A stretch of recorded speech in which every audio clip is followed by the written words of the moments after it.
नमस्कार दोस्तों, स्वागत है आपका आपके अपनी YouTube channel Eklavya academy a way of success, जहां पर हम बात कर रहे हैं संपूर्ण मध्य प्रदेश सामान्य ज्ञान की, complete Madhya Pradesh of GK. और मध्य प्रदेश संपूर्ण सामान्य ज्ञान के क्रम में हम पढ़ रहे हैं मध्य प्रदेश का भूगोल, ज्योग्राफी ऑफ मध्य प्रदेश। और मध्य प्रदेश के भूगोल के क्रम में यह हमारा दूसरा वीडियो है। तो हम एक बार चर्चा कर लेते हैं कि मध्य प्रदेश के भूगोल में हमें क्या क्या पढ़ना है। तो मध्य प्रदेश का सामान्य परिचय हमने पिछले वीडियो में जैसा कि पढ़ा था। फिर हम पढ़ेंगे मध्य प्रदेश का प्राकृतिक विभाजन, कि मध्य प्रदेश को कितने प्राकृतिक स्वरूप में बांटा गया।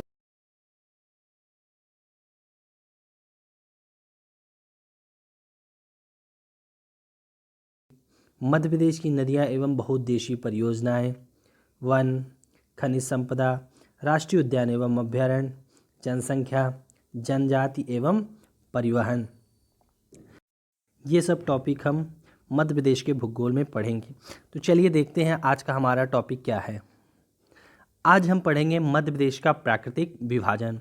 इसके पिछले वाले वीडियो में हमने पढ़ा था मध्य प्रदेश की सामान्य जानकारी, जिसमें मध्य प्रदेश का विस्तार, क्षेत्रफल, जनसंख्या, मध्य प्रदेश का गठन, मध्य प्रदेश के राजकीय चिन्ह, पशु पक्षी, वृक्ष आदि के बारे में हमने जानकारी प्राप्त की थी।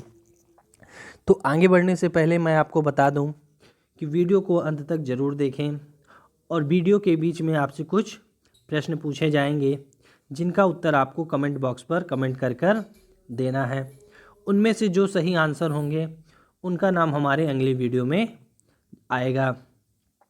तो दोस्तों, आप लोग ज़्यादा से ज़्यादा लोग प्रश्नों के उत्तर दें, ताकि आप सभी का नाम एक एक करके वीडियो में आ सके। तो चलिए वीडियो को शुरू करते हैं। वीडियो शुरू करने से पहले जल्दी से जल्दी वीडियो को लाइक, सब्सक्राइब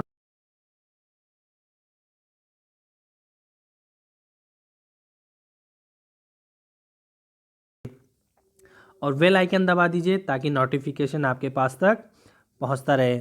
तो चलिए स्टार्ट करते हैं आज का टॉपिक, मध्य प्रदेश का प्राकृतिक विभाजन। उसके पहले हम देख लेते हैं कल के पूछे गए प्रश्न के उत्तर, और वो कौन है जिन्होंने इनका सही आंसर दिया है। तो कल के पूछे गए प्रश्न थे कि छत्तीसगढ़ के पूर्व मध्य प्रदेश की सीमा कितने राज्यों से लगती थी। तो इसका आंसर है 7। वर्तमान में कितने राज्यों से लगती है, तो 5 राज्यों से लगती है। फिर मध्य प्रदेश की राज्य मछली का वैज्ञानिक नाम क्या है। तो मध्य प्रदेश की राज्य मछली महाशीर है, जिसका वैज्ञानिक नाम क्या है, टोरा टोरा। फिर कान्हा किसली राष्ट्रीय उद्यान मध्य प्रदेश के किस जिले में आता है। तो कान्हा किसली राष्ट्रीय उद्यान मध्य प्रदेश के मंडला जिले में आता है। फिर चौथा क्वेश्चन था हमारा कि मध्य प्रदेश के राजकीय चिन्ह में गेहूं तथा धान की बालियां किस ओर अंकित हैं। तो गेहूं की बाली दाएं तरफ और धान की बाली बाएं तरफ। इन प्रश्नों का उत्तर कुछ लोगों ने दिया है। उनमें से जो चारों उत्तर सही दिए हैं वो हैं अपर्णा गौतम जी।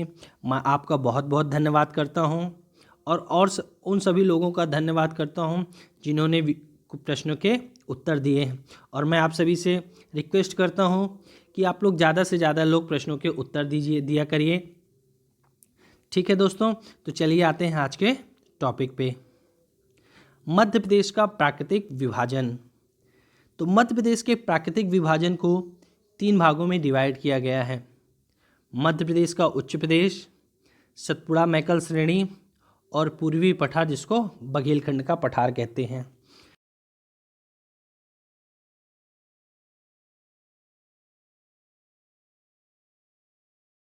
पठार, मालवा का पठार, रीवा पन्ना का पठार और नर्मदा सोन घाटी। इनको अभी अब आगे चल के मैप में समझेंगे तो आप लोगों को समझ में आएगा। अब थोड़ा सा मध्य प्रदेश के बारे में जानकारी प्राप्त कर लेते हैं। मध्य प्रदेश भूवैज्ञानिक दृष्टि से प्राचीनतम गोंडवाना लैंड का हिस्सा है। ये मध्य प्रदेश का काफ़ी बार पूछा गया क्वेश्चन है कि मध्य प्रदेश भूवैज्ञानिक दृष्टि से प्राचीनतम किस लैंड का हिस्सा है। तो यहाँ पे आपको बताना है कि मध्य प्रदेश वैज्ञानिक दृष्टि से प्राचीनतम गोंडवाना लैंड का हिस्सा है। गोंडवाना लैंड का विस्तार उत्तर व उत्तर पूर्व की ओर हुआ है, जो वर्तमान में दक्षिण भारत के प्रायद्वीप भाग के रूप में विस्तृत है। तो जो आपका भारत का प्रायद्वीपीय भाग है वो आपका कौन सा लैंड है? गोंडवाना लैंड है। और उसी गोंडवाना लैंड में आपका मध्य प्रदेश भी आता है। दक्षिणी प्रायद्वीप पठार के उत्तरी भाग में मध्य प्रदेश राज्य स्थित है। इसके अतिरिक्त मध्य प्रदेश एक स्थलबद्ध राज्य है। स्थलबद्ध राज्य का मतलब होता है जिसकी सीमा ना तो किसी अंतर्राष्ट्रीय सीमा से स्पर्श करे और ना ही उसकी भौगोलिक सीमा किसी समुद्र से स्पर्श करे। तो आप लोगों ने जैसे देखा था कि मध्य प्रदेश 5 तरफ से 5 राज्यों से घिरा हुआ है। तो मध्य प्रदेश की सीमा ना तो किसी अंतर्राष्ट्रीय सीमा को स्पर्श करती है और ना ही किसी समुद्री सीमा को स्पर्श करती है। इसलिए मध्य प्रदेश एक कौन सा राज्य है? तो स्थलबद्ध राज्य है। ये भी आपको याद रखना है कि मध्य प्रदेश कैसा राज्य है? तो मध्य प्रदेश एक स्थलबद्ध राज्य है। क्यों है? क्योंकि इसकी सीमा ना तो अंतर्राष्ट्रीय सीमा से लगती है ना ही किसी समुद्री सीमा से लगती है। भौगोलिक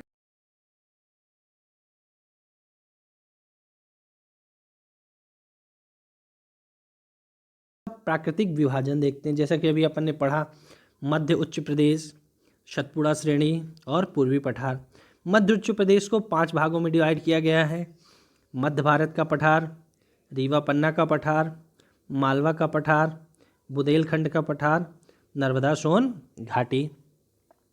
फिर सतपुड़ा श्रेणी में, सतपुड़ा श्रेणी क्या है? एक लगातार श्रेणी नहीं है, बीच बीच में क्या है? टूटी हुई है। इसको जैसे इसमें हो गए राजपीपला श्रेणी, ग्वालीगढ़ तथा महादेव श्रेणी और मैकल श्रेणी। और पूर्वी पठार आपका आता है बघेलखंड का पठार। चलिए इनको नक्शे के माध्यम से समझते हैं। तो ये जो हिस्सा आपको दिख रहा है यहाँ से, ये पूरा आपका, ये कौन सा हिस्सा हो गया? आपका मध्य भारत का पठार हो गया। फिर ये जो आपको वाइट वाइट हिस्सा दिख रहा है, ये मालवा का पठार हो गया। ये वाला हिस्सा आपका कौन सा हो गया? मालवा का पठार। ये वाला हिस्सा और ये वाला हिस्सा आपका कौन सा हो गया? बुंदेलखंड का पठार। फिर आपका ये वाला हिस्सा कौन सा हो गया? रीवा पन्ना का पठार। फिर ये वाला हिस्सा आपका कौन सा हो गया? बघेलखंड का पठार। और ये यहाँ से आपका कौन सा हिस्सा हो गया? नर्मदा सोन घाटी। फिर आपको जैसे सतपुड़ा पर्वत श्रेणी में मैंने बताया था, राजपीपला, गौलीघाट, महादेव श्रेणी और मैकल श्रेणी। तो सतपुड़ा पर्वत श्रेणी में आपको 4 श्रेणी देखने को मिलती है। तो आपको, मेरे को अब लग रहा है कि मैप से कुछ समझ में आया होगा। सबसे ऊपर मध्य भारत का पठार, मध्य भारत के पठार के नीचे आएंगे तो बुंदेलखंड का पठार। फिर मध्य से पश्चिम की ओर जाएंगे तो मालवा का पठार, मालवा के पठार के नीचे अपन आएंगे तो नर्मदा सोन घाटी। और नर्मदा सोन घाटी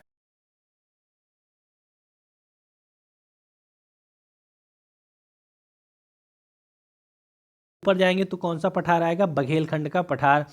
बघेलखंड के पठार में उत्तर पश्चिम की ओर कौन सा पठार है? रीवा पन्ना का पठार है। और रीवा पन्ना के पठार के ऊपर कौन सा पठार है? बुंदेलखंड का पठार। ये हो गया मध्य प्रदेश का प्राकृतिक विभाजन। अब आज का आपका पहला क्वेश्चन ये है कि छत्तीसगढ़ के विभाजन के पूर्व मध्य प्रदेश को कितने प्राकृतिक भागों में बांटा गया था? इसका उत्तर आपको कमेंट बॉक्स में कमेंट कर देना है। क्या है क्वेश्चन? कि छत्तीसगढ़ के विभाजन के पूर्व मध्य प्रदेश को कितने प्राकृतिक भागों में विभाजित किया गया था? अब चलिए इनको विस्तार पूर्वक पढ़ते हैं। मध्य उच्च प्रदेश। मध्य उच्च प्रदेश राज्य के 2/3 से भी अधिक क्षेत्र पर विस्तृत है। इस प्रदेश की विशालता एवं विविधता को ध्यान में रखकर इस प्रदेश को 5 विभागों में विभाजित किया गया है। कौन कौन से हैं? मध्य भारत का पठार, बुंदेलखंड का पठार, बघेलखंड का पठार, नर्मदा सोन घाटी और मालवा का पठार। यहाँ बघेलखंड का पठार नहीं होगा, रीवा पन्ना का पठार होगा। क्या होगा? रीवा पन्ना का पठार। ये गलती से हो गया बघेलखंड।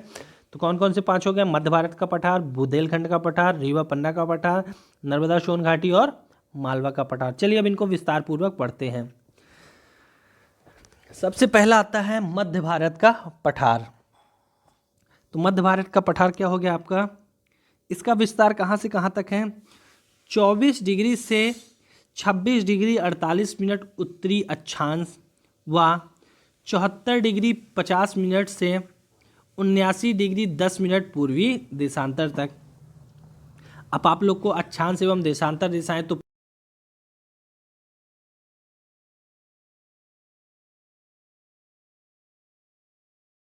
के बारे में विस्तार पूर्वक बता दूंगा। फिर इसका क्षेत्रफल कितना है, तो यह 10.7% पूरे मध्य प्रदेश के 10.7% भूभाग पर फैला हुआ है। इसमें कौन कौन से जिले आते हैं, तो भिंड, मुरैना, श्योपुर, ग्वालियर, शिवपुरी, गुना, नीमच और मंदसौर, ये इसमें जिले आते हैं। इसका अधिकतम तापमान कितना है, तो 40 से 44 डिग्री इसका अधिकतम तापमान है और न्यूनतम तापमान कितना है, 17 से 18 डिग्री सेल्सियस। मिट्टी कैसी है यहाँ की, तो यहाँ पे मिट्टी जलोढ़ तथा काली मिट्टी पाई जाती है। अब चलिए इसको मैप के माध्यम से देखते हैं कि मध्य भारत का पठार कहाँ पे है। तो ये आपको जो येलो कलर का दिख रहा है ये आपका मध्य भारत का पठार है। कौन कौन से जिले आते हैं आपके, भिंड, मुरैना, यहाँ पे आपका मुरैना आ जाएगा, फिर भिंड आ जाएगा, यहाँ पे ग्वालियर आ जाएगा, फिर यहाँ पे गुना आ जाएगा, मंदसौर आपका यहाँ पे आता है। ये वाला हिस्सा भी आपका इसी में आता है। ये थोड़ा सा यहाँ पे मैप दूसरा है, ठीक है ना। तो आपको मैप से समझ में आया क्या हो गया आपका मध्य भारत का पठार। कौन कौन से, भिंड, मुरैना, ग्वालियर, गुना, नीमच, मंदसौर, शिवपुर। यहाँ पे आपका शिवपुर आ जाएगा, यहाँ पे शिवपुर आ जाएगा, ठीक है। ये कुल कितना है, 10.7% पूरे मध्य प्रदेश के भूभाग का 10.7% है। इसके दक्षिण में मालवा का पठार, पश्चिम में राजस्थान की उच्च भूमि, उत्तर में यमुना के मैदान तथा पूर्व में बघेलखंड की पठारी है। यह मुख्यतः ऊबड़ खाबड़ क्षेत्र है जिसकी औसत ऊंचाई 150 से 300 मीटर है।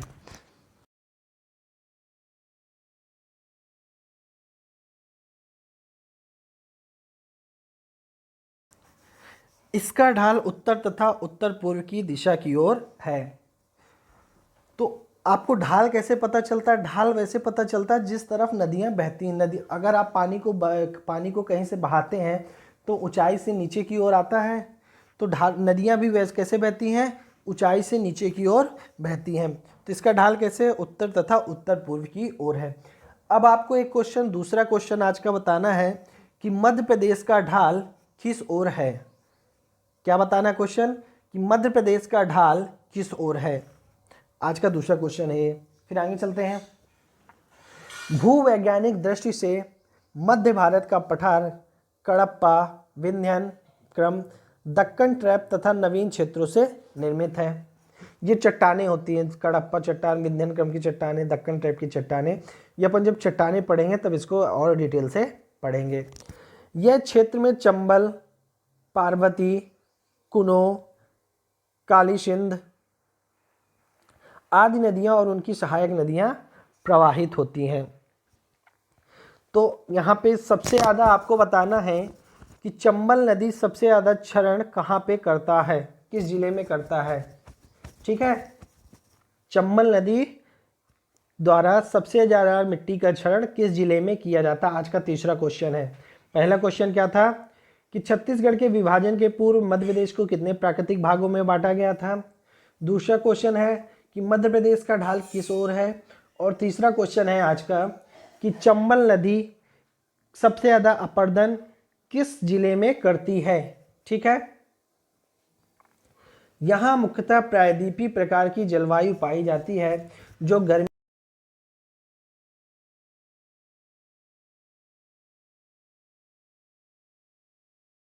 है।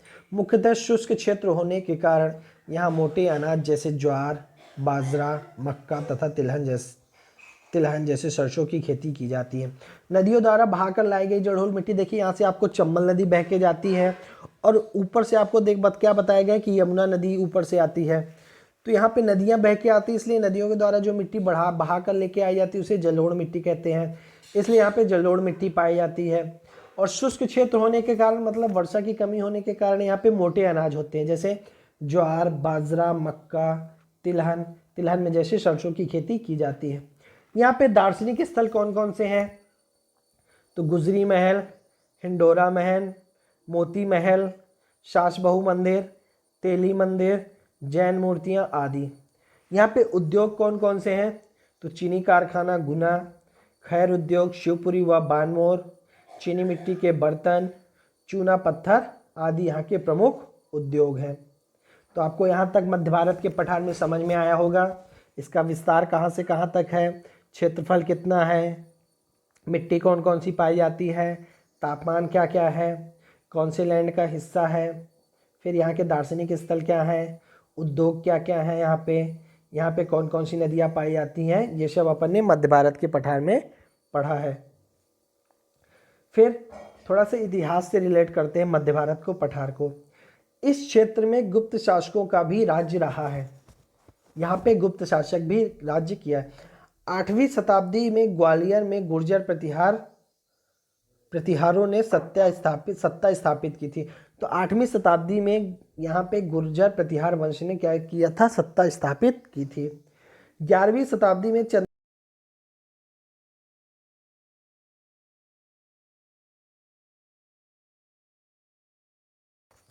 तोमर वंश ने 1394 ईस्वी में शुरू हुआ, जब ग्वालियर को वीर सिंह तोमर ने जीता था। तो ग्वालियर को किसने जीता था? वीर सिंह तोमर ने जीता था। कब जीता था? 1394 में। तब फिर वहां से तोमर वंश आ गया था। मान सिंह तोमर ने ललित कला का विकास किया था। जो गुजरी महल बना है वो मान सिंह तोमर ने ही बनवाया था। सन 1951 में मध्य भारत पठार मालवा को मिलाकर मध्य भारत प्रांत बनाया गया। जीवाजीराव सिंधिया यहाँ के राज प्रमुख नियुक्त हुए।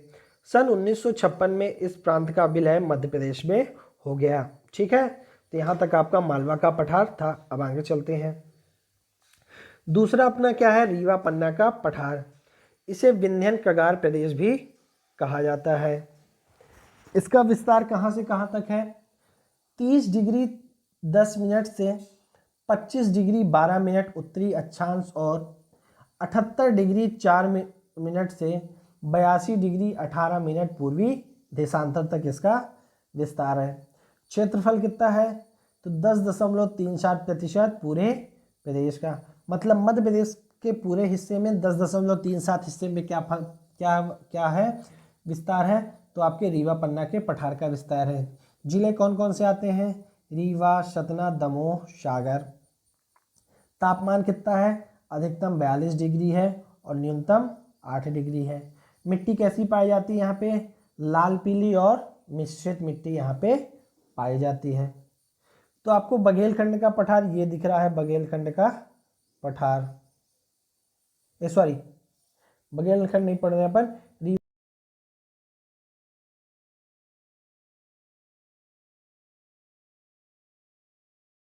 37% आता है पूरे मध्य प्रदेश का में इसका हिस्सा। इस क्षेत्र के दक्षिण में भांडेर तथा, यहाँ पे तथा कथा नहीं है, इस क्षेत्र के दक्षिण में भांडेर तथा कैमूर पर्वत श्रृंखलाएं स्थित है। यह प्रदेश विंध्य शैल समूह से निर्मित है, जिसमें पन्ना का कडप्पा शैल समूह विजावर सीरीज हीरे के उत्खनन के लिए प्रसिद्ध है। तो आपको यहाँ पे एक क्वेश्चन कई बार पूछ चुका है आपके मध्य प्रदेश शासन ने कि हीरे का उत्खनन कौन सी सीरीज में होता है। तो आपको क्या बताना है? हीरे का उत्खनन बिजावर सीरीज में होता है, बिजावर सीरीज। ठीक है ना। और कौन सा शैल समूह है? तो कडप्पा शैल समूह है, बिजावर सीरीज है। यह क्षेत्र मुख्यतः केन, तमस तथा सोन नदियों द्वारा सिंचित है, जिस पर रीवा जिले में चचाई, बहुटी, पूर्वा प्रपात स्थित है। तो मध्य प्रदेश का जो सबसे बड़ा जलप्रपात है कौन सा है? आपको बताना है कि मध्य प्रदेश का सबसे बड़ा जलप्रपात कौन सा है और किस नदी पे बनता है। यहाँ लगभग सभी फसलों की खेती होती है, जिसमें गेहूं, तिलहन तथा मोटे अनाज प्रमुख है। विंध्य शैल के प्रभाव से यहाँ बालुई, लाल पीली मिट्टी का निर्माण हुआ है, किंतु दक्कन ट्रैप की निकटता के कारण नदियाँ अपने साथ काली मृदा भी लाती हैं, जो पन्ना जिले की सीमा में विस्तृत है। ठीक है। यहाँ पे उद्योग कौन कौन से हैं? तो सीमेंट उद्योग, गेरू उद्योग, कत्था उद्योग, और कत्था उद्योग रीवा में है, रीवा लिख गया है अब, कत्था उद्योग कहाँ पे आपका, रीवा में है। और रत्न परिष्करण उद्योग। खनिज कौन कौन से हैं, तो प्रमुख खनिज चूने का पत्थर, सतना और कटनी,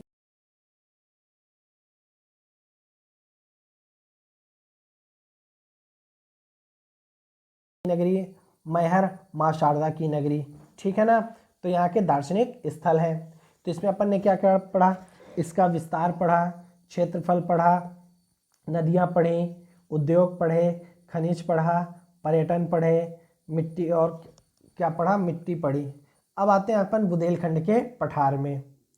विस्तार इसका कहाँ से कहाँ तक है, इसका विस्तार 24 डिग्री 6 मिनट से 26 डिग्री 22 मिनट उत्तरी अक्षांश एवं 75 डिग्री 51 मिनट से 80 डिग्री पूर्वी देशांतर तक है। इसमें जिले कौन कौन से हैं, तो इसके जिले हैं दतिया, छतरपुर, दमोह, टीकमगढ़, लाहार तहसील, भिंड की, ठीक है। तापमान की बात करें तो यहाँ पे अधिकतम तापमान होता है 40 से 41 डिग्री सेल्सियस और न्यूनतम तापमान होता है 7 से 12 डिग्री 9 से 12 डिग्री सेल्सियस। इसका क्षेत्रफल कितना है, तो 7.7% प्रदेश का क्षेत्रफल है। मिट्टी कौन कौन सी पाई जाती है, तो काली मिट्टी, लाल मिट्टी और बालुई मिट्टी। तो बुंदेलखंड की सबसे ऊंची चोटी कौन सी है, तो सिद्ध बाबा चोटी है जो 1172 मीटर ऊंची है। तो ये क्वेश्चन कई बार पूछ चुका है कि बुंदेलखंड के पठार की सबसे ऊंची चोटी कौन सी है, तो यहाँ पे आपको बताना सबसे ऊंची चोटी सिद्ध बाबा चोटी है जिसकी ऊंचाई 1172 मीटर है। ये कई बार आपके मध्य प्रदेश के एग्जाम में पूछ चुका है। अब अपन यहाँ पे देखेंगे तो अपन क्या पढ़ रहे थे, बुंदेलखंड का पठार। ये वाला हिस्सा आपका यहाँ पे और ये वाला हिस्सा आपका कहाँ पे आता है, बुंदेलखंड का पठार में आता है।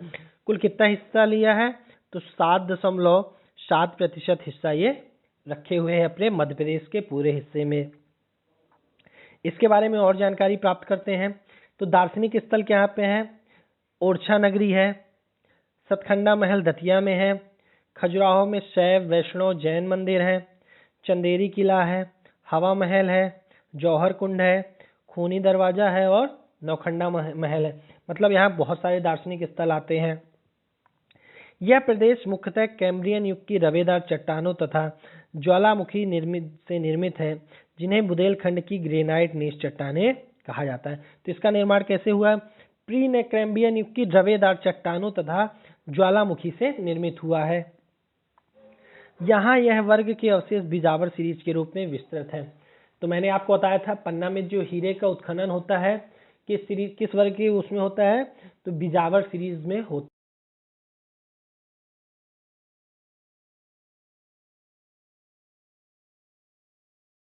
था। पशुपालन यहाँ का प्रमुख व्यवसाय है।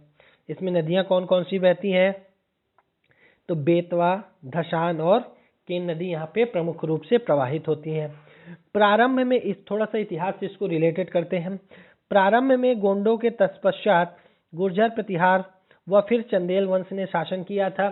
जैसा कि आपको पता है चंदेल वंश खजुराहो के मंदिरों का निर्माण किसने कराया था, तो चंदेल वंश ने कराया था। कलिंजर व अजयगढ़ के मजबूत किले, खजुराहो महुआ के प्रसिद्ध मंदिर चंदेलों ने बनवाए थे। ये देखिए आपको यहाँ पे मिल गया। 1531 में राजा रुद्र प्रताप सिंह ने ओरछा को राजधानी बनाया था। शिवपुरी कछवाहों के काल में नरवर के नाम से जाना जाता था। ये क्वेश्चन यहाँ पे इंपॉर्टेंट है। कई नगरों के आपके पुराने नाम पूछे जाते हैं, तो आपको यहाँ पे याद रखना कि शिवपुरी का पुराना नाम क्या था, तो शिवपुरी का पुराना नाम नरवर था। पेशवा ने झांसी में एक सूबेदार रखा जिसकी संततियों में गंगाधर हुए। इनकी पत्नी रानी लक्ष्मीबाई हुई। तो आपकी रानी लक्ष्मीबाई कहाँ से रिलेटेड है, ग्वालियर से रिलेटेड है। ग्वालियर में ही इनका मकबरा बना हुआ है, समाधि बनी हुई है। आगे चलते हैं। तो दोस्तों आज का वीडियो यहीं तक था। आज हमने पढ़ा मध्य प्रदेश का प्राकृतिक विभाजन। प्राकृतिक विभाजन में हमने मध्य प्रदेश को 3 भागों में बांटा। मध्य भारत का पठार, सतपुड़ा मैकल रेंज और पूर्वी पठार जिसमें बघेलखंड का पठार पढ़ा। मध्य भारत के मध्य उच्च प्रदेश में को फिर हमने 5 भागों में बांटा। उसमें हमने पढ़ा मालवा का पठार, बुंदेलखंड का पठार, रीवा पन्ना का पठार, रीवा पन्ना का पठार और 2 पठार पढ़े, ठीक है ना। तो आज हमने क्या क्या पढ़ा है, आज हमने मालवा के पठार के बारे में पढ़ा है, बुंदेलखंड के बारे में पठार के बारे में पढ़ा है और रीवा पन्ना के पठार के बारे में पढ़ा है।